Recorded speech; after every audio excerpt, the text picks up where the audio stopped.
எல்லாருக்கும் வணக்கங்க. என்னோட பேரு டாக்டர் சத்தியமூர்த்தி. நம்ம இஆர்எஸ் ஹாஸ்பிட்டல்ல இருந்து பேசுறோம். இப்ப இருக்கிற இளைய சமுதாயத்தினர பொறுத்தவரைக்கும், ஆண்மை சம்பந்தமா நெறைய சந்தேகம் இருக்கு. ஆண்மை குறைவு எப்படி, எதனால வருது அப்படின்னா, விஷயம் நம்மகிட்ட இருக்கிற பழக்கவழக்கங்கள் தான். அதுல முதல் பழக்கம் என்னன்னா, ஸ்மோக் பண்றது. பீடி, சிகரெட்டு இந்த மாதிரி, கஞ்சா இந்த மாதிரி புகைப்பிடிக்கிறதுனால முதல் காரணமா இந்த ஆண்மை குறைவு இதனால வருது.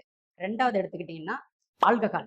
மது அருந்துதனாலயும் வந்து ஆண்மை குறைவு வர்றதுக்கான வாய்ப்பு இருக்கு.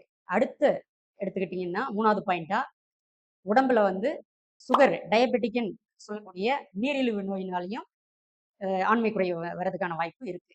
அடுத்து 4வதா பார்த்தீங்க அப்படின்னா, பிபி, பிளட் பிரஷர்ன்னு சொல்லக்கூடிய உயர் ரத்த அழுத்தத்தினாலயும் இந்த ஆண்மை குறைபாடு வர்றதுக்கான வாய்ப்பு இருக்கு. அடுத்து 5வதா முக்கியமான காரணம் என்னன்னா, மன அழுத்தத்தினாலயும் இந்த ஆண்மை குறைபாடு வர்றதுக்கான வாய்ப்பு இருக்கு.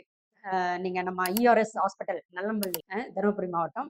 அங்க வந்தீங்கன்னா, நான் நம்பரும் குடுத்துடுறேன். 8531999937 இந்த நம்பருக்கு முன்னாடியே முன்பதிவு வாங்கிட்டு, நீங்க என்ன நேரடியா சந்திக்கலாம். நேரடியா சந்திக்கும்போது, நீங்க இந்த ஆண்மை சம்பந்தமான பிரச்சனைய பத்தி நீங்க இனி இதுக்கு மேல எந்த கவலையும் பட தேவையில்ல. நம்ம ஹாஸ்பிட்டலுக்கு வாங்க. சந்தோஷமா போங்க.